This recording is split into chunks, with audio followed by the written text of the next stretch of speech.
Kim est à la fois économiste et juriste, licencié en droit. Kim, on t'a invité parce que tu viens de terminer un très très gros travail, un travail de doctorat sur la question des pensions. Et donc tu y démontres visiblement ce dont nous sommes persuadés, c'est que toute la logorée politique autour de les pensions sont devenues impayables, il faut absolument travailler plus longtemps, sinon on ne peut pas les payer, qu'il y a beaucoup à dire là-dessus. Alors, comme je te le disais, donc il y a au commencement de nos séances d'Actu et Attaque, on avait reçu Felipe Vankersville de la CNE, mais à mon avis, aucun d'entre vous n'était là, sur un travail qui s'appelait 6 mensonges autour de la question des pensions, analyse et perspectives, où donc il démontait les 6 arguments de nous allons vers un violent choc démographique, actuellement ce sont les 20-60 qui payent pour les retraités, l'État ne pourra plus payer vos pensions, il faut travailler plus longtemps, une seule solution, la pension par capitalisation, l'austérité sortira l'Europe de la crise, voilà. 6 mensonges qu'il démontait. Donc on est très très intéressé à t'écouter ce soir sur quels sont tes arguments. Je pense que tu vas nous développer des arguments à la fois juridiques et à la fois économiques pour démonter cette idée que le gouvernement précédent et encore plus ce gouvernement-ci pousse, à savoir qu'il faut reculer l'âge de la pension parce que sinon c'est totalement impayable. Donc voilà, je te passe la parole avec plaisir et on t'écoute. Ok, en fait, j'ai préparé un PowerPoint qui part de la réforme du gouvernement Michel de Wever, comme on l'appelle en Flandre, certaines personnes en tout cas, et puis une évaluation de cette réforme, et puis un peu une alternative, pour avoir un débat. Donc je vais faire un exposé pas trop long, pour pouvoir creuser après des questions et pour avoir un débat concret et pas trop abstrait dans le... Hein, donc c'est ça le format. 50 minutes, 1 heure maximum, et puis débat. Ouais, ça va aller. Voilà, mais n'hésitez pas de m'interrompre s'il y a des trucs qui sont vraiment pas clairs sur le coup, mais après, donc j'essaie de limiter l'exposé théorique et puis aller vers voilà, le débat. Donc, premier point, c'est réforme des pensions par le gouvernement Michel de Wever. En fait, ce qu'on a tous compris, je pense, c'est qu'il veut nous faire travailler plus longtemps. Ça, c'est clair. Le 67, c'est super clair. Mais il y a un deuxième élément de la réforme qui va rapporter beaucoup plus et qui est beaucoup moins clair, c'est qu'ils vont diminuer au même moment les pensions. Ils vont le faire via 4 mesures. Et puis, cette semaine, on a appris qu'il y a encore une 5e mesure au niveau de la taxation. Donc d'abord, je vais être trop vite. Donc d'abord, je vais vite expliquer, mais ça, c'est des mesures qui sont claires. Donc on ne va pas rester trop longtemps ici dans ce public parce qu'on va un peu creuser. Est-ce que c'est nécessaire tout ça? Et donc la première mesure, pour ceux qui ont suivi moins, donc c'est la retraite, pension de retraite à 67 ans. C'est donc, on va augmenter l'âge de la pension à 66 ans à partir de 2025, à 67 ans à partir de 2030. Puis, pension anticipée, 63 ans. Est-ce que quelqu'un connaît l'âge actuel de la pension anticipée? 58 60. 40, 60, 40, 40, 40. 60, qui dit plus, qui dit moins. 58. En fait, c'est 61. C'était 60 depuis très longtemps. Le gouvernement Di Rupo l'a augmenté jusqu'à 62 avec une période de transition. Donc aujourd'hui, c'est 61. Et ça va aller vers 62, mesure de Di Rupo. Et donc, ce gouvernement l'augmente à 63 ans. Et puis, pension de survie. C'est la pension quand ton mari ou ton épouse meurt. C'est la pension de survie. Avant la réforme du Rupo, on avait droit à ce genre de pension à partir de 45 ans. Di Rupo l'a augmenté jusqu'à 50 ans avec une période de transition. Dans le futur, ce sera 55 ans. Donc si ton mari meurt, imagine un homme pourrait être moderne, qui n'a jamais travaillé, qui s'est toujours occupé des enfants, sa femme a toujours travaillé, sa femme meurt avant, il avait droit à une pension de survie s'il était plus jeune, s'il avait au moins 45 ans. Ouais, c'est clair? Si lui avait 45 ans, Ouais. ou si elle meurt. Non, lui. Donc lui, donc la philosophie, c'était que à partir d'un certain âge, si tu n'as jamais travaillé ou si tu as travaillé très peu, c'est très dur de trouver un boulot. Et donc, il y a une pension parce que ton mari a travaillé et toi, tu as participé Ton à mari la ou ta possibilité, femme. ou ta femme, tout à fait, rester dans la modernité. Donc, ta femme a travaillé et donc tu as contribué à la possibilité de la faire travailler. Et donc, c'est la pension de survie. Et donc là, on ajoute 10 ans. Donc voilà, ici un peu un résumé. Mais voilà, donc on augmente en fait l'âge de donc ces trois mesures-là. Et puis il y a une quatrième mesure, la prépension qui augmente. Donc est-ce que quelqu'un connaît l'âge de la prépension actuelle? 60. 58? Qui dit plus, qui dit moins? Je croyais aussi. 58. Voilà, les deux ont raison. Ça dépend en fait de quel secteur que tu es.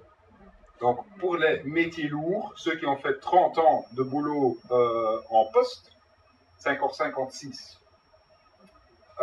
Pour les infirmières, par exemple, pour certains trucs, parfois je vais devoir chercher les mots, bouwvakkers, le bâtiment, ceux qui travaillent dans le bâtiment, c'est 56.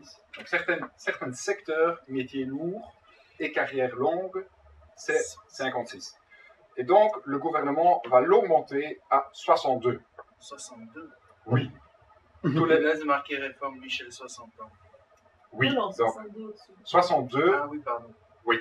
Et donc, ils vont pour les entreprises, donc pour les longues carrières, qui est maintenant, donc ça dépend pour avant d'Irupo, donc pour les professions lourdes, c'était 56. Pour les longues carrières, c'était 58. Et pour les entreprises en difficulté et restructuration, c'était 50. Parce que là, par exemple, moi je viens de Limbourg, de Genk. Là, il y a encore des gens qui ont pris leur prépension à partir de 50.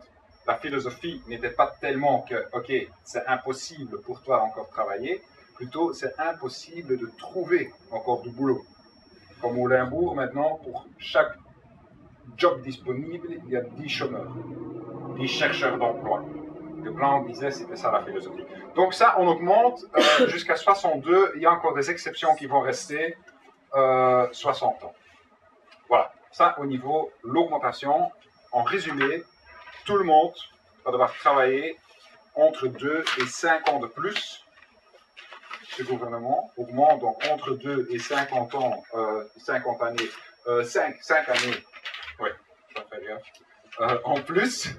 Mais si tu compares avec le gouvernement d'Irupo, donc la réforme avant d'Irupo, donc avant 2012, il y a une augmentation entre 7 et 10 ans. Donc une grosse augmentation dans très peu de temps. Voilà, ça les détails, je pense que ça va être clair. Maintenant, il y a un graphique ici qui est important aussi, parce que le ministre des Pensions, le ministre Baclen, qui est devenu mon ami les derniers mois, parce qu'on a les dernières semaines, parce qu'on a beaucoup de duels dans les médias les dernières semaines. Mais en fait, lui, il a dit, écoute, ne t'inquiète pas, aujourd'hui, il n'y a pas beaucoup de gens qui travaillent jusqu'à 65 ans, mais il y a 1 sur 5 qui travaille jusqu'à 65 ans. Dans le futur, l'augmentation de l'âge de la pension, ça touchera seulement 10 ou maximum 20% des gens. Donc, ça ne sert à rien de vous révolter, de vous inquiéter. Hein, pas de problème. C'est faux. Pourquoi c'est faux? Parce que la condition pour pouvoir prendre la pension anticipée, avant, c'était 35 ans. Si tu avais travaillé 35 ans, tu avais droit à la pension anticipée à 60 ans. Ça, on a changé. Maintenant, pour pouvoir prendre la pension anticipée ou prendre ta pension, ta prépension, on augmente la condition de carrière. Il faut avoir travaillé 42 ans. Donc, on ajoute 7 ans. Et ici, on voit la graphique, en fait, un graphique qui montre le nombre d'années que les personnes ont travaillé. Ici, on voit pour les femmes, par exemple, il y a 30% des femmes qui n'arrivent même pas, ou 40% des femmes, 4 sur 10, n'arrivent même pas à 38 ans de carrière. c'est les périodes assimilées compris. Donc c'est les périodes de chômage et tout ça compris. Donc ça veut dire que pour les gens qui ont maintenant travaillé 38 ans, ils peuvent prendre seulement leur pension anticipée s'ils ont travaillé 42 ans. Donc dans les faits, il y a 4 ans qui va s'ajouter. Est-ce que l'idée est claire? Oui. Ouais? Oui? Ok, donc il y a 4 ans, donc 4 ans qui va s'ajouter. Donc beaucoup de gens, 6 femmes sur 10, 6 femmes sur 10 vont devoir travailler 4 ans de plus.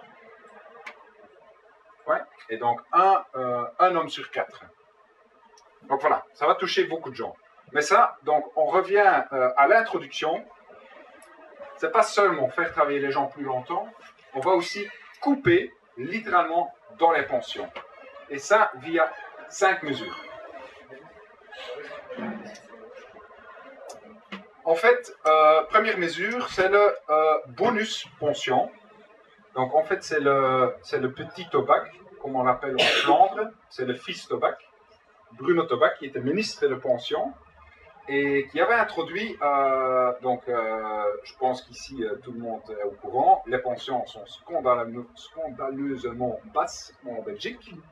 Donc il y a un quart des pensionnés qui a une pension en dessous du seuil de pauvreté. Et donc Bruno Tobak, il avait trouvé une mesure en 2005, juste après le pacte des générations, pour augmenter les pensions. Et au lieu de changer la formule des pensions, que tout le monde voit sa pension augmenter, il a dit, je vais donner un bonus. Il y a eu beaucoup de discussions. Moi, je travaillais à ce moment-là à Belle aussi. Et voilà, j'ai participé à certains débats. Et en fait, on a décidé d'introduire un bonus, parce qu'au niveau politique, c'est plus clair. Je donne quelque chose, et c'est le bonus. Au début, on appelait ça le bonus de Tobak. Après, le ministre après a commencé à appeler ça le bonus de pension, ce qui est logique. Et donc le bonus de pension qui a été introduit pour diminuer les pensions, pour augmenter les pensions des personnes qui avaient une pension assez basse, on l'a aboli. Comment dire? Aboli? On a supprimé. En fait, ce bonus, ça, c'était beaucoup d'argent, c'était pour les gens qui travaillaient jusqu'à 65 ans, c'était 180 € par mois en plus. Net ou brut? Net. Brut. Mais brut et net pour les pensions basses. Petite pension. Pour la petite pension, c'est brut. Dirupo l'a déjà coupé en deux. Donc, pour les gens qui travaillent jusqu'à 65 ans, le bonus de pension après Dirupo, c'était 83 € par mois. Ce gouvernement le supprime complètement. Donc, première mesure. Deuxième mesure, c'est les périodes assimilées. Est-ce que quelqu'un sait qu'est-ce que ça veut dire, période assimilée? Qui compte pour la pension. Que? Qui compte pour la pension, qui compte comme année de... Voilà. Et c'est quoi des exemples de périodes assimilées? C'est la pause carrière et c'est... Congé parental. Congé parental, Et congé maladie. service militaire, chômage, maladie, invalidité, maladie professionnelle, grève. Grève, oui. Non. Donc, voilà. Oui, Il n'y a pas les années d'études aussi pour les profs, par exemple? on va revenir après. Tout à fait. Bonne question. C'est pas une période assimilée. Et ça, c'est compliqué, mais on peut revenir dans le débat. Pour les employés, donc pour les travailleurs employés, là, tu peux le faire calculer pour ta pension et alors ça devient une période assimilée. Mais pour les fonctionnaires, ce n'est pas des périodes assimilées et là, on va toucher aussi. Mais ça, c'est la mesure après. Donc, période assimilée, Dirupo avait déjà dit, donc avant, dans la période assimilée, ta pension était calculée sur ton dernier salaire. Ça, c'était le principe. Donc, tu es malade, tu as un salaire, ta pension est calculée sur ton salaire. Tu es malade, c'est pas ta faute. Tu es au chômage, c'est pas ta faute. On continue à calculer ta pension sur ton dernier salaire. C'est ça l'élément. Dirupo l'a changé et c'est devenu un calcul sur le salaire minimum. Pour quelqu'un avec un salaire moyen, 40 000 €, un truc comme ça par an, un peu plus que moyen, ça veut dire qu'on le coupe en deux. salaire minimum, c'est 22 000 euros par an. Donc ça, c'est la réforme du RUPO. Maintenant, qu'est-ce que fait Michel, le gouvernement Michel? Il supprime, pour certaines périodes assimilées, complètement le calcul de la pension, pour les pauses carrières et pour le créditant. Pour ces deux périodes assimilées, pour le créditant non motivé. On parle dans l'accord gouvernemental, ça c'est des mesures qui font mouche, évidemment, d'un travailleur qui fait un voyage du monde et qu'on dit, hein, on dit comme ça, voilà, c'est pas la communauté qui doit payer la pension pendant qu'une personne décide de faire un voyage du monde. Pour être clair, il y a très peu de personnes qui font ça. Hein. Donc peut-être on connaît une personne ou deux personnes chacun, mais il y en a très peu. En général, les pauses carrières, les créditants non motivés, c'est les travailleurs qui sont soit fatigués, qui ont soit des enfants et qui ont alors une difficulté pour gérer tout ça avec leur famille, tout ça. Et donc, qui prend une pause de créditants sans pouvoir motiver ça que tu vois, les pauses, les créditants motivés, c'est pour un parent qui a un cancer, des trucs comme ça, donc pour les soins palliatifs et tout ça. Non motivé, c'est juste parce que tu es fatigué ou tu veux soigner tes enfants et des trucs comme ça. Il y a une liste de toutes les motivations possibles ou Oui. c'est quelqu'un qui oui. juge ça? Non, c'est une liste avec des trucs. Par exemple, pour les enfants, pendant 2 ans, tu peux le prendre. Si tu dis j'ai besoin d'une 3e année ou à un moment donné après, c'est plus motivé.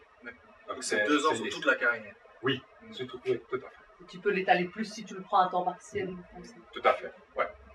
Donc ça aussi, et en fait, ensemble avec la mesure que DiRupo avait déjà introduite, c'est une diminution de 125 € par mois en moins, brut. Si tu prends seulement, donc ça dépend du nombre des années que tu prends, c'est plus ou moins 25 € au moins par an. Et puis, grosse coupure, grosse attaque des pensions des fonctionnaires. Donc les fonctionnaires, ils ont les meilleures pensions, parce que leur pension, c'est calculé sur leur dernier salaire, et ils ont le pourcentage de calcul est élevé. On peut rentrer dans les détails si vous voulez après, on ne va pas le faire maintenant. Mais là, il y a plusieurs mesures, donc le monsieur l'a déjà mentionné. Donc on coupe en fait les fonctionnaires, leur période d'études, 2 ou 3 années, les périodes d'études, ça dépendait si tu es universitaire ou pas, comptait comme période assimilée, on peut dire, pour le calcul de ta pension. Ça, on arrête. La pension était calculée, comme j'ai dit, sur le salaire des 10 dernières années. C'est ça que DiRupo a changé. Et ça, on va le calculer sur le salaire moyen, ce qui est un recul énorme. Et puis, il y a encore deux détails, mais on peut revenir s'il y a des questions. En gros, ça veut dire plus ou moins 300 € par mois. Ça, c'est net. Ici, le calcul est net. Au moins pour les fonctionnaires. Donc, de grosses mesures du gouvernement DiRupo. Oui, DiRupo déjà, et Michel de Wever après, c'est la continuité. Faire travailler les gens plus longtemps pour mettre pension. Maintenant, évaluation. Moi, je dis, c'est infaisable pour beaucoup de gens travailler plus longtemps. C'est illogique et c'est inutile.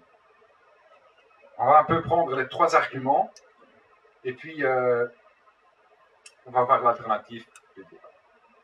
Infaisable d'abord, 3 personnes sur 4 entre 55 ans et 65 ans, ils ont une ou plusieurs maladies qui exercent une influence sur leur vie quotidienne. Donc dire tout le monde vit plus longtemps, en fait, il y a en moyenne, on vit plus longtemps, mais il y a une notion de classe très importante derrière. Ce n'est pas le cas pour tout le monde. D'abord, ce n'est pas le cas pour tout le monde. Donc, une personne avec un diplôme comparé avec une personne sans diplôme, il y a une différence de l'espérance de vie de 7 ans. Encore aujourd'hui en Belgique, 7 ans. Et cette différence de l'espérance de vie, elle est encore beaucoup plus grande si tu vas comparer l'espérance de vie en bonne santé. Donc là, la différence va jusqu'à 25 ans. 25 ans. Et donc, l'espérance de vie, en fait, c'est une moyenne. Ou une moyenne. Et c'est pas que tout le monde ici dans la salle peut espérer d'avoir l'espérance de vie actuelle. Est-ce que quelqu'un la connaît pour la Belgique? Pour les hommes? Pour les gens qui sont nés aujourd'hui? 80. 78. Pour les hommes, tu dis Pour les hommes. 75 pour les hommes. 80 pour les femmes. 81.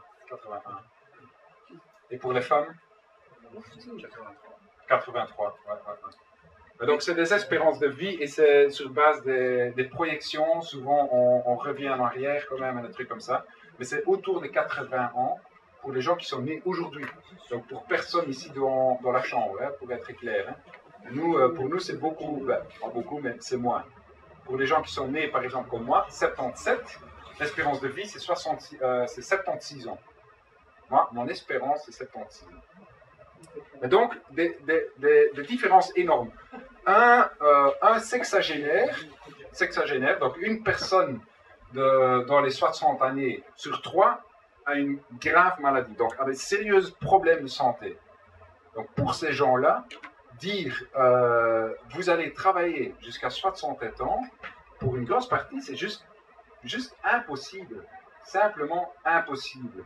Et on le voit déjà dans les statistiques actuelles, parce qu'il y a déjà l'effet qu'on pousse les gens à travailler plus longtemps, qu'il y a de plus en plus de gens qui sont dans les caisses de maladie. Donc il y a déjà un transfert dans la sécurité sociale vers le chômage, du chômage vers maladie. Donc ici il y a un graphique très intéressant. En fait, cette bosseuse, c'est des chercheurs à la VUB ici, tout un groupe qui ont fait beaucoup d'analyses sur l'espérance de vie en bonne santé, et puis donc on donne les statistiques ici. Donc ici, c'est les gens avec un diplôme d'enseignement supérieur. La barre rouge, c'est l'espérance de vie des femmes, c'est toujours plus élevé pour l'espérance de vie. Et puis vert, c'est les hommes. Et puis ici, mauve, c'est les femmes, et vert, c'est de nouveau les hommes. Et donc, pour la santé, c'est toujours l'inverse. Les femmes, elles vivent plus longtemps, mais deviennent plus vite malades. Donc, la mortalité des hommes, c'est plus élevé, mais la morbidité, la chance de devenir malade des femmes, c'est plus élevé. C'est lié au fait d'avoir des enfants. Les femmes sont beaucoup plus vite malades, et graves malades que les hommes, mais elles vivent plus longtemps. Je ne sais pas si on a le choix, qu'est-ce qu'on choisirait, mais voilà, c'est comme ça. Est-ce qu'on peut choisir? Oui. Et donc, vous voyez ici, en fait, ici, c'est l'âge de pension, l'âge actuel de pension, 65 ans. Et vous voyez déjà l'énorme différence dans les groupes socio-économiques. Il y a seulement ceux avec un diplôme d'enseignement supérieur qui savent en fait profiter encore plus ou moins 5 ans de leur pension en bonne santé. Les gens sans diplôme, ils sont déjà souvent gravement malades, donc en moyenne, sont déjà malades à partir de 50 ans. Donc des maladies qui empêchent le fonctionnement normal. Diplôme de base, 55 ans. Diplôme secondaire inférieur, 60 ans. Et diplôme secondaire supérieur, 60 ans pour les hommes et 68 ans plus ou moins pour les femmes. 65 pour les hommes. Oui, 65 pour les hommes, désolé, et 68 pour les femmes. Donc vous voyez déjà la philosophie ou l'élément super important, et ça c'est pour le débat après, est-ce qu'on a le droit, c'est ça là, hein, le titre de ma thèse, c'est le droit à la pension, est-ce qu'on a le droit de profiter en bonne santé après avoir travaillé toute une vie, est-ce qu'on a le droit de profiter encore quelques années en bonne santé, d'un peu de repos et des trucs comme ça, ou pas? Parce qu'augmenter ce truc, tu vois l'effet. Hein? Bon, ça c'est pour le débat. Donc d'abord, c'est infaisable pour beaucoup de gens, puis c'est illogique. Donc ça, c'est un point très sensible et pour le gouvernement, ils essayent depuis 5-10 ans maintenant, c'est le même mantra qui revient chaque fois dans la presse, c'est pas illogique de faire travailler les gens plus longtemps avec autant de chômeurs. On essaye de nous l'idée de façon comment dire, intuitive. Tout le monde dit, ok, il y a une contradiction là.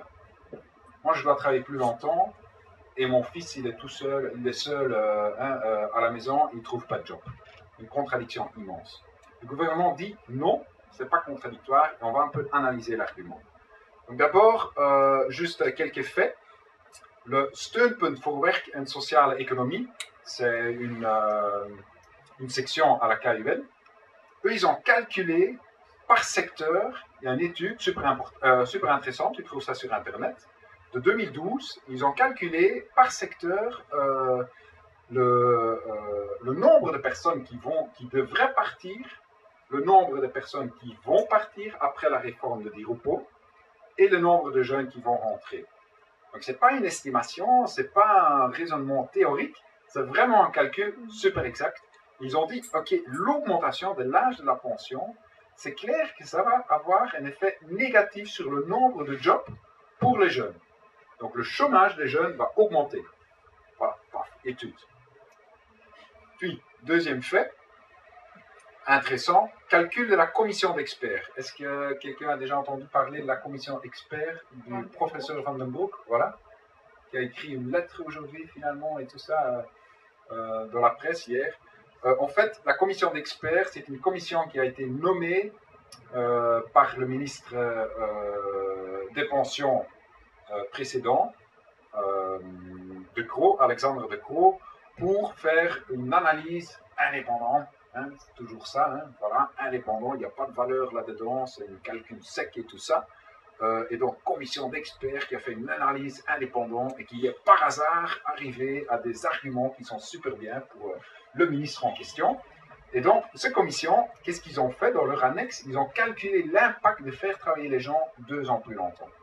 Et ils disent l'impact est très limité. Augmenter l'âge de la pension, c'est très limité. L'impact sur le financement des pensions. Oui, donc ça sert à rien. Donc ils disent, bon, ça sert à quelque chose, ils disent, entre ici et 2060, ça va nous rapporter 1 à 1,6% de notre PIB. On va voir les chiffres après.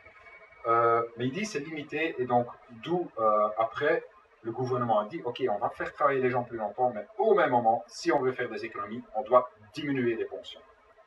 Et donc, juste pour dire, voilà, l'effet est limité au niveau du financement. Puis,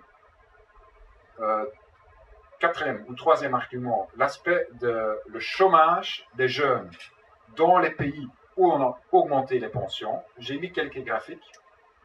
Donc ici, c'est la Suède, hein, la commission suédoise. On va un peu voir. En Suède, on a couplé l'âge de la pension à l'espérance de vie en 2000. Donc la loi, la réforme date de 1994. Il y a le gouvernement de gauche. Ils ont eu le gouvernement de gauche pendant 50 ans après la Deuxième Guerre mondiale. Puis en 1994, ça a été bouleversé. Il y a la droite qui a pris le pouvoir. Ils ont changé complètement les pensions. Ils ont diminué les pensions et augmenté l'âge. C'était en 2012. À ce moment, en 2000. Donc à partir de juin 2000, la réforme s'applique. Et si on voit donc le chômage des jeunes, qui à ce moment-là, c'est autour de 10%. On voit l'effet, bam, ça augmente, jusqu'à 2006. Donc les 6 années après, ça juste fois 2,5. Ici, ça c'est la moyenne dans l'Union européenne. Donc ce n'est pas lié à la crise.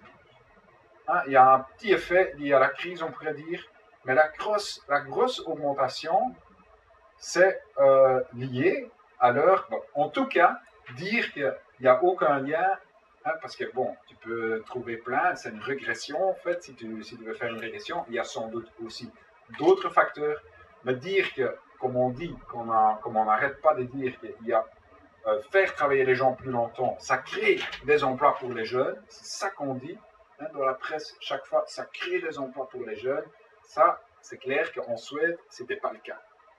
Ici, ça a diminué, puis ça a réaugmenté, et ça reste clairement au-dessus de la moyenne dans l'Union européenne. Pas à la fin, là. Ça rattrape la moyenne. Oui, tout à fait. Ici, ça rattrape, mais si on compare, bon, en tout Ils cas... ont changé de politique? Non, c'est le même truc. Donc, toute cette période-là, c'est lié à l'espérance de vie. Donc, ça augmente chaque fois, ça augmente un tout petit peu. Puis la France, ils ont augmenté l'âge de la pension. Là, leur pension légale, c'était à 60 ans. Ils l'ont augmenté à 62 ans. En 2000, il y a eu toute une lutte en 2010. Ça a commencé fin 2010, 2011. Et si on voit, hop, qu'est-ce qui se passe 2010, 2011? Le chômage des jeunes, il y a une grosse augmentation. Vous voyez ici? Donc, de nouveau, après ça baisse, mais de nouveau, dire que faire travailler les gens plus longtemps, ça va créer de l'emploi pour les jeunes, très discutable si tu vois cet exemple-là. Et puis, l'Espagne, bon, est-ce que je dois encore dire quelque chose? Donc, c'est encore la même moyenne, mais elle est très basse parce qu'ici, l'échelle est devenue beaucoup plus grande. L'Espagne, oui, voilà. Eux aussi, ils ont augmenté l'âge de la pension. Donc, de nouveau, je ne fais pas une régression ici, que par définition, ça fait augmenter. Mais c'est clair que dire faire travailler les gens plus longtemps n'a aucun effet, ou a même un effet positif sur le chômage des jeunes. C'est complètement faux. Si on voit ces 4 pays, le dernier pays, c'est l'Irlande, qui après la crise a fait la même mesure, augmenter l'âge de la pension. Et paf, ça a aussi fortement augmenté, puis ça fluctue. C'est quel pays? L'Irlande. Ils ont Donc, aussi augmenté l'âge de la pension. Comment? Ils ont aussi augmenté l'âge de la pension. Oui. En fait, il y a 7 pays qui l'ont fait. Et Norvège fait donc le dernier gouvernement de droite, l'ont augmenté à 75 ans. Hein? Donc 75.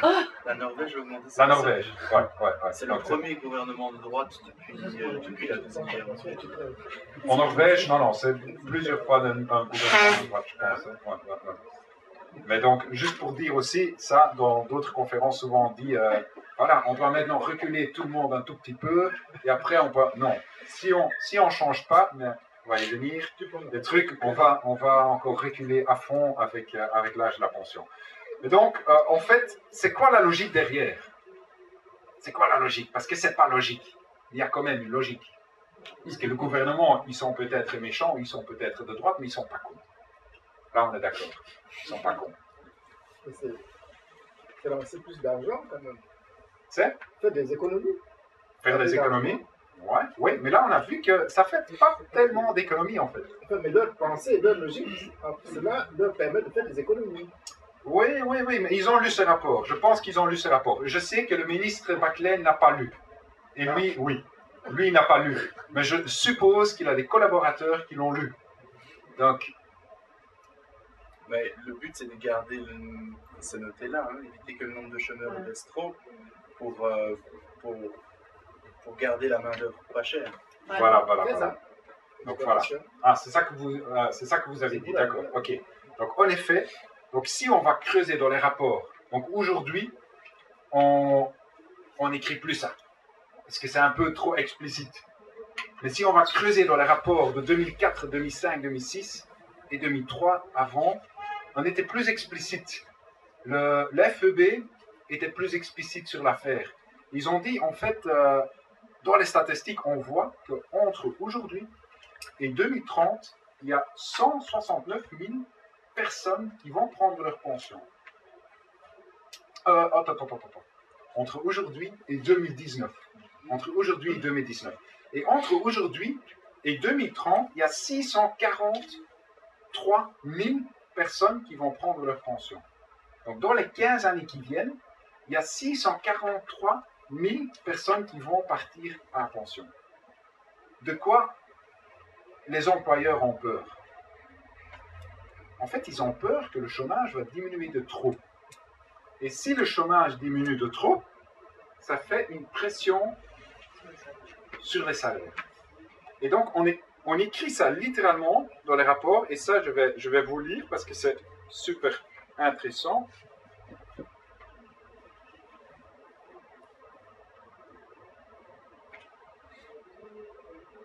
Donc on dit, voilà, la Fédération des entreprises belges formule donc la chose comme suite. À relativement court terme, des tensions apparaîtront sur le marché de l'emploi suite à un afflux moindre de jeunes avec comme conséquence des tendances salariales inflatoires et une poussée des salaires. Donc, j'écris après dans notre brochure, en langage civilisé, s'il y a moins de chômeurs, les patrons devront payer des salaires plus élevés. Et puis, il y a le rapport, donc le Conseil supérieur de l'emploi, qui écrit l'existence d'une main-d'œuvre compétente et en nombre suffisant est par ailleurs nécessaire pour éviter qu'apparaissent des tensions salariales qui, en se répercutant sur le coût de travail, fragiliseraient la position compétitive des entreprises opérant en Belgique. C'est très clair. L'affaire est très claire. On a peur, et bon, je pense que la peur est constatée, et là, on va venir aux chiffres, parce que, et ça, c'est en fait les deux arguments, je n'ai pas vraiment développé dans ma thèse, mais cet argument, j'ai à fond développé, c'est inutile. Nos pensions sont payables. C'est pas vrai que c'est impayable. C'est un choix politique que ce gouvernement fait. On peut dire qu'ils ont le droit de le faire, on peut dire que, voilà, ils n'ont pas le droit de mentir comme ils mentent maintenant sur cette affaire. Donc, en 2060, la Belgique, donc c'est la commission de vieillissement qui fait chaque année, qui calcule le coût du vieillissement. Et il ne calcule pas seulement le coût des pensions, mais il calcule le tout. En fait, l'augmentation des dépenses totaux ou totales de la sécurité sociale pour tous les secteurs, donc les 6 secteurs. Les allocations familiales, maladie, accident de travail, pension, soins de santé et un que j'ai oublié. Chômage. Chômage, voilà. Donc, pour ces 6 secteurs, il y a certains secteurs qui vont augmenter les pensions, il y a d'autres qui vont diminuer. Par exemple, allocation familiale, ça va fortement diminuer. Il y aura moins d'enfants. Et donc, si tu vois d'abord les pensions, prenons d'abord les pensions. En 2060, nous allons payer, selon cette commission de vieillissement, qui est une section du bureau du plan, pour être clair, c'est pas un think tank de gauche ou un truc comme ça, c'est un truc officiel. Eux, ils disent qu'en 2060, la Belgique va payer 14,7% de leur PIB aux pensions. 14,7%. Maintenant, la France, l'Autriche, même le Danemark aussi, ils payent ça déjà aujourd'hui à leur pension. Aujourd'hui, ils payent déjà ce pourcentage. Donc dire au niveau, voilà, c'est infaisable, c'est pas possible, c'est pas payable, c'est faux. Il y a déjà des pays qui payent ce pourcentage aujourd'hui. Puis, en 2060, entre aujourd'hui et 2060, si tu prends toutes les dépenses, donc ici c'est les pensions, ici c'est toutes les dépenses pour la sécurité sociale. Donc aujourd'hui, un peu plus de un quart de notre PIB va à la sécurité sociale. Et sécurité sociale, c'est y compris les pensions. Oui, c'est les pensions, c'est les soins de santé. Ces deux-là, ça fait déjà trois quarts de la sécurité sociale. Ça, c'est le gros bout, les pensions, les soins de santé. Puis le chômage, c'est le troisième truc. Puis c'est les accidents de travail, les maladies professionnelles et les allocations familiales. Ça, c'est les 6 secteurs. Et donc, ça va augmenter avec 4,2% du PIB. 4,2%. Comment tu expliques que en tout cas les dépenses de soins de santé n'augmentent pas beaucoup plus, étant donné qu'on va vivre beaucoup plus longtemps et que la technologie médicale, qui est très efficace mais très coûteuse, se développe? Donc comment se fait-il que ces dépenses-là ne croissent pas plus? Parce que d'autres diminuent, peut-être elles croissent beaucoup plus et d'autres diminuent. Voilà, c'est ça. Donc, il y a deux trucs qui augmentent beaucoup, c'est les soins de santé et les pensions. Et à partir de 2030, l'augmentation est beaucoup plus élevée du côté des soins de santé que du côté des pensions. Parce qu'ici, c'est une grosse augmentation parce que c'est le baby boom qui part en pension. Tu vois, ici, il y a un grand saut sur 11 années. Et là, l'augmentation est limitée. Là, elle régresse même parce qu'à partir de 2040, le baby boom, le papy boom à ce moment-là, ils partent de notre démographie, ils meurent. Et donc, Ils partent de notre démographie. ouais, ils partent des statistiques, ils quittent les statistiques. Voilà, c'est un peu, oui, c'est sec, je suis d'accord. Mais donc, et ça va diminuer de nouveau à ce moment-là. Les pensions diminuent. Oui, voilà. Le monsieur ne sera plus dans les statistiques, en effet. Et donc, voilà, les dépenses diminuent. Et puis, pour les soins de santé, ça augmente aussi, mais les allocations familiales, ça diminue. Et en principe, le chômage va diminuer beaucoup parce que s'il y a 643 000 personnes qui prennent leur pension entre maintenant et 2030, et on a maintenant aujourd'hui 650 000 chômeurs, qu'est-ce qui va se passer? En principe, moins de chômeurs. C'est clair. En principe, moins de chômeurs. Ça ne va pas diminuer à zéro, là je suis d'accord, mais moins. On va revenir dans les années, tu vois, les années 60 ou des trucs comme ça, avec 200 000 chômeurs, 300 000 chômeurs. C'est une grosse différence. Mais évidemment, voilà, ça c'était le truc avant. Et donc au total, 4,2% dans les 45 ans qui viennent, ça veut dire 0,1% par an. Ça veut dire, aujourd'hui, si on fait un plan, un vrai plan de pension, si on dit, OK, on va planifier le vieillissement, et on va prendre ça sérieusement en main, aujourd'hui, on paye combien? 380 millions d'euros. Ça, c'est 0,1. Notre PIB, aujourd'hui, c'est plus ou moins 380 milliards. 0,1% de 380 milliards, c'est 380 millions d'euros. C'est... Est-ce que quelqu'un connaît le montant que ce gouvernement veut donner aux avions? Oui. 6 milliards. 6 milliards. Ouais. Ouais. Donc c'est moins qu'un dixième. Donc juste pour nuancer toute cette affaire, ça devient impayable, c'est une montagne qu'on ne peut pas surmonter. C'est faux. Mais il y a un deuxième élément, de nouveau. Le gouvernement, ils peuvent être, ou le gouvernement de droite peut être méchant, ou ils ne sont pas cons. Il y a un deuxième effet qu'on ne nous explique pas, et qui est là, et qui est très dangereux. Ici, en fait, ça c'est des calculs que j'ai faits, et c'est les rentrées. Donc les pensions, ils sont payés comment?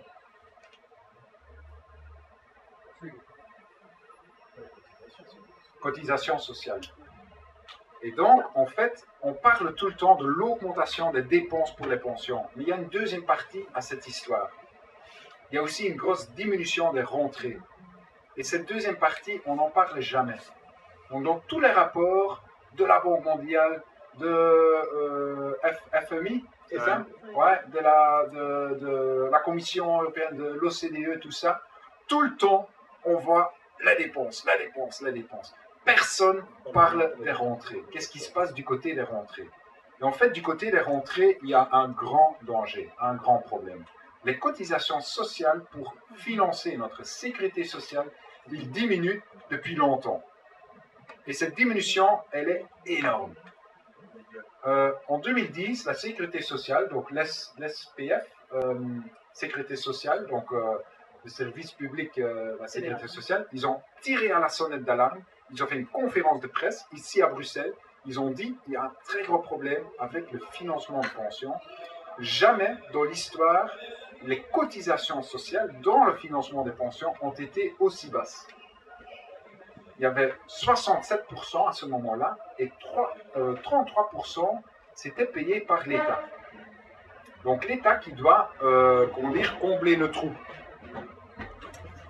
Et donc ici, c'est un graphique qui montre la diminution. Donc, en 85, plus ou moins 16% du PIB allait au financement de la sécurité sociale. Aujourd'hui, ce chiffre a évolué à 11%. Donc, plus ou moins 4 à 5% qu'on a perdu. Et c'est à cause de quoi? En fait, c'est à cause de quoi? Oui, bonne question, c'est vrai. Donc, c'est à cause de tous les trucs, toutes les formes salariales. Diminution de cotisation et tout ça. Voilà, donc diminution de... Donc, il y a deux gros trucs. D'abord, plein de jobs où tu ne payes pas ça. Les articles 60 de CPAS, le Maribel 1, Maribel 2, Maribel 3, plein de jobs de... Kesco, ACS, Prime... Voilà, Kesco. Et puis, plein de formes salariales où tu ne payes pas de cotisation sociale. Par exemple, les pensions complémentaires. Normalement, la cotisation sociale sur le salaire normal, c'est 35%. Pour les pensions complémentaires, si tu payes le salaire sous forme de pension complémentaire, c'est 8%. Et il y a plein de cabinets ici à Bruxelles. Moi, dans une autre vie, j'ai travaillé dans un cabinet comme ça, qui font ça pour des grosses entreprises. Ça s'appelle l'optimisation salariale.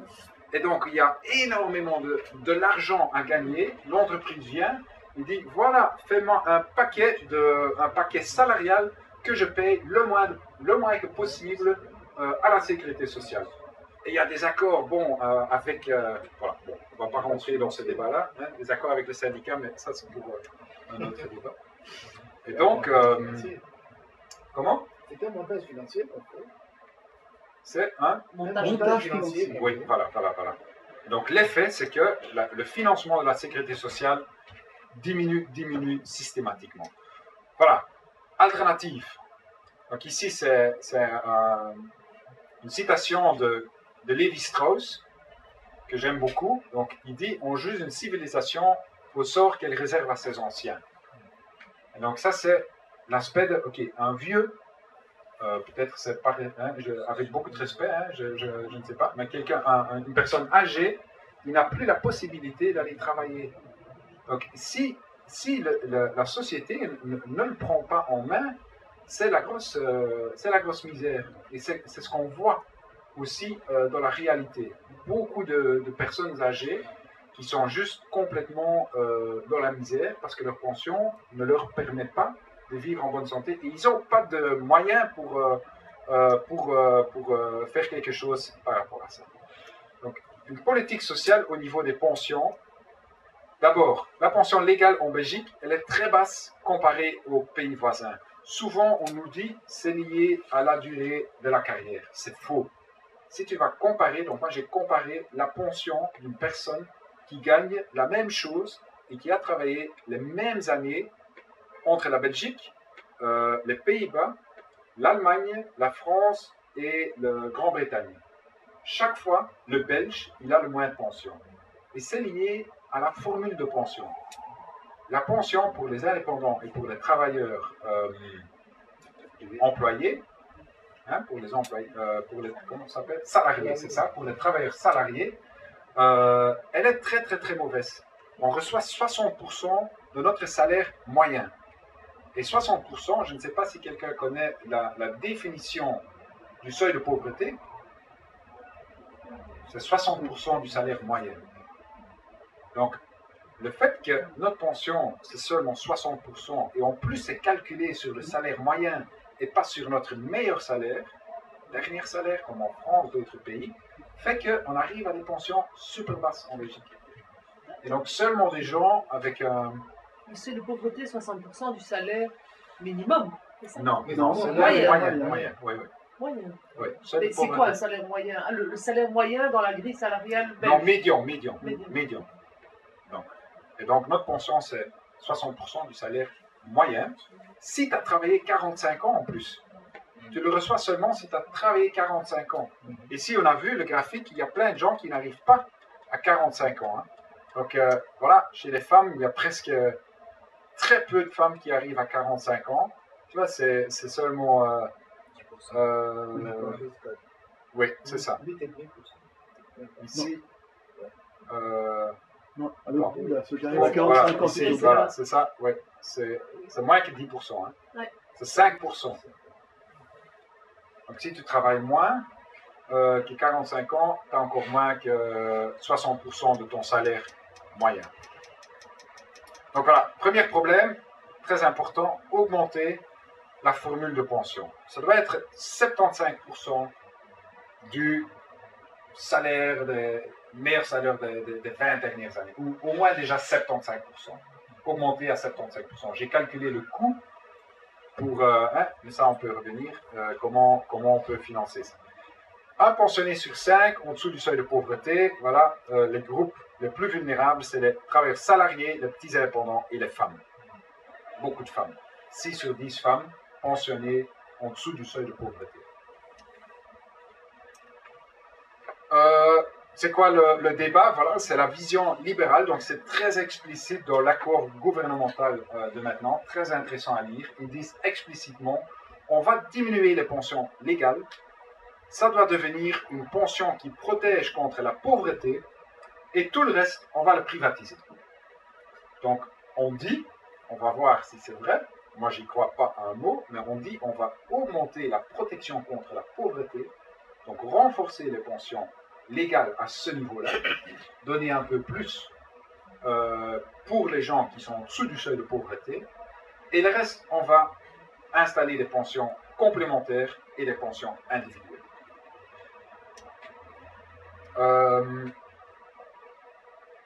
La vision, c'est une vision libérale, c'est clair. On l'a testé aux États-Unis, on l'a testé en Grande-Bretagne et on l'a testé en Belgique avant l'installation des pensions légales. Et on voit que dans les faits, ce genre de mesures, ça mène aussi à une dégradation de la protection contre la pauvreté. Pourquoi? Parce que le soutien à la sécurité sociale de la classe moyenne disparaît. La classe moyenne ne soutient plus un système qui focalise seulement le soutien politique pour le système, disparaît parce que c'est un système qui leur donne plus rien.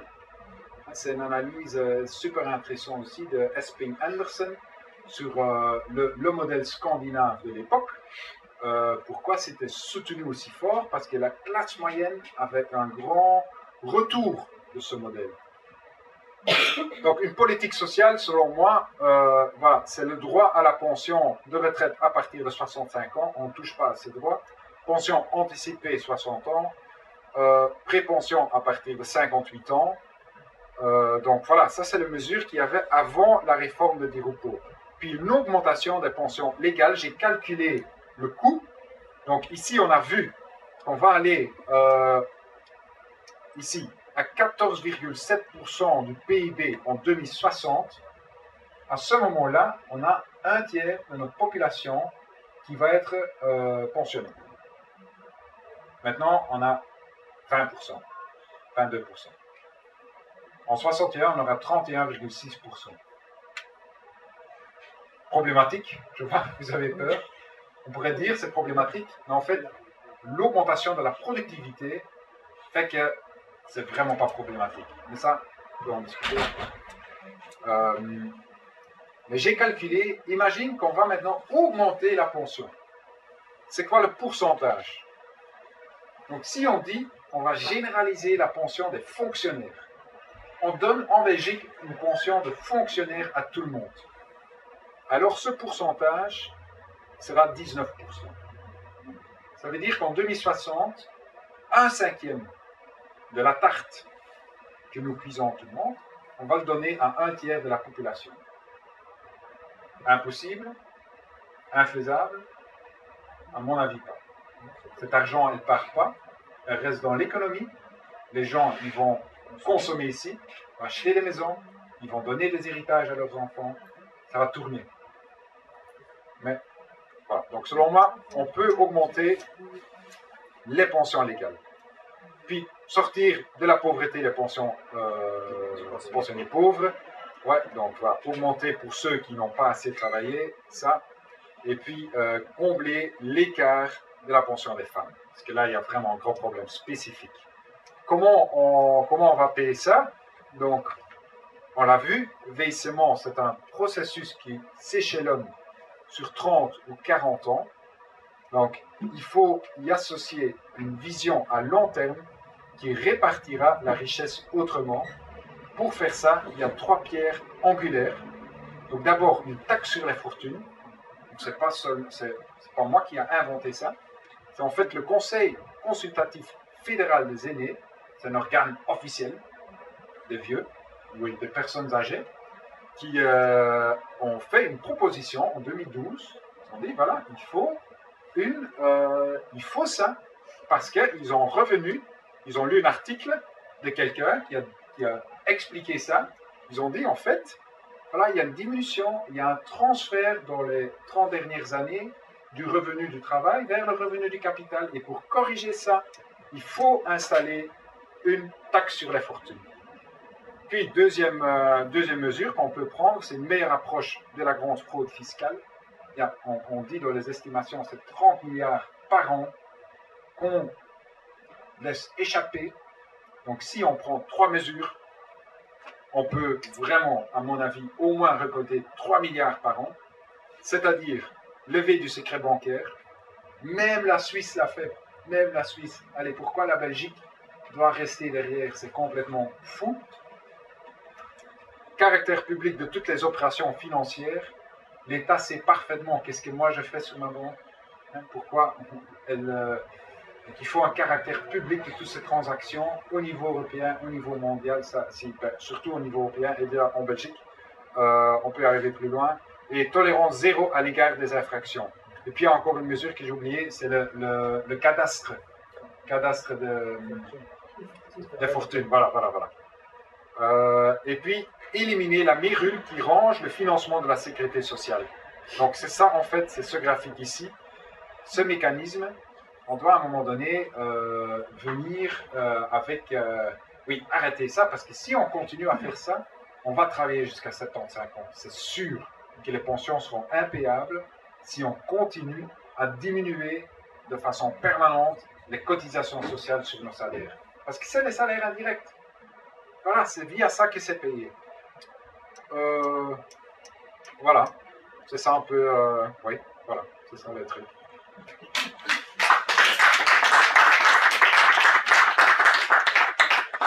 Merci beaucoup, Kim. C'était très très clair. Alors, avant de prendre vos réactions et vos questions, moi je voulais juste amorcer en t'en faisant quelques-unes.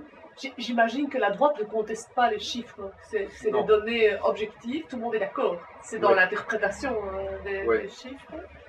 Je voulais te demander aussi, par rapport à tes chiffres sur le niveau de la population et l'évolution, qu'est-ce que vous prenez comme hypothèse de flux migratoire? Donc ici, je continue avec ça ou c'est pas nécessaire? Oui, si tu veux bien, parce que c'est pour l'enregistrement. Donc ici, tu veux dire les hypothèses derrière ce tableau, hein? Oui. Donc en fait, c'est des hypothèses du comité de vieillissement. Oui. C'est une croissance de 1,5% par an de la productivité. Oui, 1,5% de la productivité du travail par an. Donc, moi, je te parle de la population par rapport à l'augmentation de la population. Oui, donc on sait qu'en Belgique, il y a un solde, il y a une arrivée d'à peu près 120 à 130 000 personnes par an, européens et pays tiers. Voilà, tu as aussi des gens qui repartent et tu as un solde globalement de 40 à 50 000 unités par an. Là, quelle est ton hypothèse dans ces chiffres? Oui, pour l'immigration. Oui. Parce qu'il y a 3 effets en fait dans tout ça. Il y a l'augmentation de l'âge, donc l'espérance de vie, puis il y a la diminution de la natalité. Oui. Ces deux-là, on appelle ça le vieillissement. Oui. Et puis il y a l'immigration. Oui. Donc aujourd'hui, il y a en effet plus ou moins 45 000. Et là, le comité de vieillissement a une estimation que ça va diminuer jusqu'à 10 000. Ah bon? Selon eux, ça va diminuer jusqu'à 10 000. Voilà, qu'est-ce qu'il y a derrière? Voilà, ça, je pense que il se base sur l'aspect que les lois deviennent plus sévères et tout ça, et que donc l'immigration nette, on appelle ça, reste positive, mais elle va fortement diminuer dans les estimations du comité de vieillissement. L'effet est limité, parce qu'en 2060, on sera 14 millions de personnes. Donc, le nombre de personnes continue à augmenter en Belgique, mais l'effet de l'immigration sera moins grand. Ok, merci. Donc, allons-y, ouvrons le débat. Là, parce que tu dis, voilà, le le nombre de gens qui vont sortir du marché du travail par le vieillissement va être tellement important que ça va créer donc une pénurie, un appel d'embauche des jeunes au chômage, mais la stratégie du patronat, c'est d'aller recruter non pas dans les stocks des jeunes de nos banlieues d'intérieur, mais d'aller à la périphérie de l'Europe, d'aller de puiser dans les migrations extérieures. Alors il y a un stock migratoire maintenant depuis 2008. On se rappelle juste avant, il y avait sur la table du gouvernement l'immigration choisie. Donc, je veux dire, ce sont des gens surtout à échéance 2060, tablés sur un stock migratoire est quand même assez surprenant. Parce que tu as l'immigration des pays tiers et puis tu as l'immigration intra-européenne qui, Oui, elle, ça, peut circuler librement. C'est dans ces flux-là que les patrons vont puiser surtout. Hein. Mais je suis d'accord avec la remarque que, en fait, une remarque plus fondamentale par rapport à tout ça, c'est que faire des calculs comme ça sur 50 ans, c'est extrêmement compliqué. Allez, il y a une guerre et paf, tout est fini là, dans tes statistiques. Il y a, voilà, comme vous dites, on ouvre un peu les frontières par ici, par là, il y a des trucs. Donc, ouais, c'est pas scientifique à la base. Mais je travaille avec la matière qu'on nous donne pour montrer que même dans cette matière, c'est parfaitement payable. Pour démontrer, c'est ça un peu la logique. Mais je suis d'accord que c'est très... Et en plus, c'est pas moi qui dis qu'il y aura un problème de stock pour aller travailler, je pense pas. Mais on voit dans les rapports de la FEB et du Conseil du travail que eux, ils ont peur que le chômage diminue trop. Ok. Alors, à vos questions, il y avait une question de Pierre. Est-ce qu'il y a d'autres demandes d'intervention après? Ok. Pierre? Oui, pour moi, c'est trois questions différentes. Hein. Quand on voit donc, le dernier tableau, on doit considérer deux choses. Il y a le vieillissement de la population, qui est une chose, et la diminution de la natalité. Est-ce que dans votre étude, vous avez établi ce lien entre les deux, que le manque de natalité, puisque la population est de moins en moins productive, ça vous le savez très bien, sinon, bon, je vais le démontrer par des versions scientifiques. Et donc, rien que cela, les deux éléments, si vous avez fait des liens, j'aimerais bien savoir la projection sur le plan de la pension. Parce que la pension est payée par les actifs, donc les gens qui travaillent et qui payent donc la sécurité sociale, et c'est par rapport à ça, ça c'est le premier. Le second,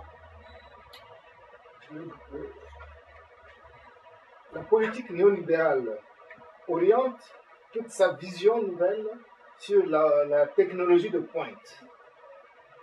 C'est une très bonne chose. Mais cette technologie de pointe a des effets néfastes sur les pensions, dans la mesure où on peut se payer 5 à 10 robots très chers, mais qu'on ne payera plus leur pension, mais qui pourraient faire le travail des 10 000 ouvriers dans une entreprise. Par exemple, prenons le cas de l'automobile, prenons le cas des firmes, d'autres sociétés de ce genre, et voire même dans le non marchand, puisqu'il y a des médecins qui opèrent, mais en robot. Et rien que ces trois points, est-ce que vous y avez essayé de coller quelque chose par rapport à cette pension-là? Parce que la projection est jusqu'à 2060. Merci bien. Merci Pierre. Monsieur? C'est juste par rapport au calcul du montant de la pension. Tu disais c'est 60% du salaire moyen. C'est ça. Hein. Pour les fonctionnaires, nous, c'est pas ça le truc. C'est sur les dernières années. Oui, mais ça, c'était juste pour être sûr, parce que j'avais entendu ça. Okay. D'accord. Vous êtes fonctionnaire? Ouais. Jeune fonctionnaire. C'est ça. C'est pas juste que c'était la norme, en fait, que pour tout le monde, c'était les 20 dernières années. Non, ça va encore changer. Ouais. Ça va. Mais je vais l'expliquer. Franco? On la prend et puis qui me répond? Bon, dans les pierres angulaires, les trois pierres angulaires, donc la taxe sur la fortune, la chasse à l'évasion fiscale et la Sécu. Donc la Sécu, le graphique le montre bien, baisse de 15% à 11%.